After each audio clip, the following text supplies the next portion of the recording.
Vous savez, je passe beaucoup plus de temps à l'extérieur qu'à l'intérieur et peu importe la saison, mon métier fait en sorte que je suis constamment dans des activités de plein air. Je viens de terminer la chasse au chevreuil dans les dernières minutes de chasse, puis je peux vous dire qu'il fait pas chaud.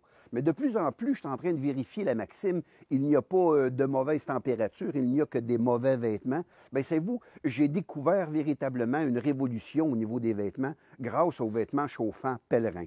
Et oui, je suis rendu avec des vêtements chauffants, ce qui me permet de rester à l'affût beaucoup plus longtemps, de rester immobile de façon agréable. Je suis capable de préparer mon matériel de piégeage en manipulant des objets qui sont très froids en métal. Et je prépare même également mon matériel de pêche sur la glace parce que je sais que je vais rester de longues minutes immobile près de mon trou sur la glace à tenter de capturer des poissons.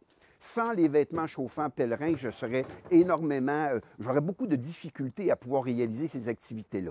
Regardez, j'ai un sous-gant chauffant en dessous de mes gants de travail. Lorsque j'enlève, par exemple, mes gants de travail, j'ai mon sous-gant chauffant avec une pile au niveau du poignet que j'ai rechargé lors de l'achat.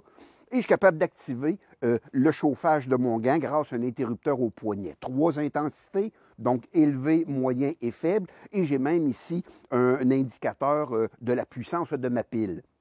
Ce que j'aime principalement de ces sous-gants-là, c'est qu'ils ont eu la brillante idée de revêtir le pouce et l'index d'un matériel qui nous permet d'avoir accès à nos écrans tactiles parce qu'on a à peu près tous des téléphones intelligents. Mais ce n'est pas tout. Ça ne s'arrête pas seulement aux sous-gants. Imaginez également que j'ai des bas chauffants. Ça, c'est véritablement la révolution parce que si vous êtes comme moi, c'est les extrémités qui commencent à geler en premier. Les bas, eux, sont véritablement de qualité. On parle ici d'un bas en laine de mérino, s'il vous plaît, avec évidemment une pile vraiment profilée et légère. C'est passé l'époque des grosses piles lourdes qui nous nuisaient un peu dans nos bottes. Maintenant, je recharge la pile lors de l'achat de mes bas et imaginez-vous qu'ils ont eu la brillante idée parce qu'un interrupteur au niveau du bas n'est pas aussi simple à manipuler qu'un interrupteur au niveau du sous-gant, par exemple. Donc, je télécharge une application pèlerin et via mon téléphone intelligent, via la technologie Bluetooth, je suis en mesure ici d'activer le chauffage de mes bas.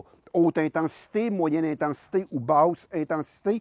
Et à ce moment-là, je peux même, si j'ai plus froid à un pied qu'un autre, d'augmenter la chaleur d'un pied en particulier par rapport à l'autre, où je coupe carrément le chauffage dans souci d'économie. Mais au niveau d'économie, je suis capable de passer toute la journée à l'affût ou sur la glace ou sur ma ligne de piégeage sans aucun souci parce que l'autonomie quand même est très grande.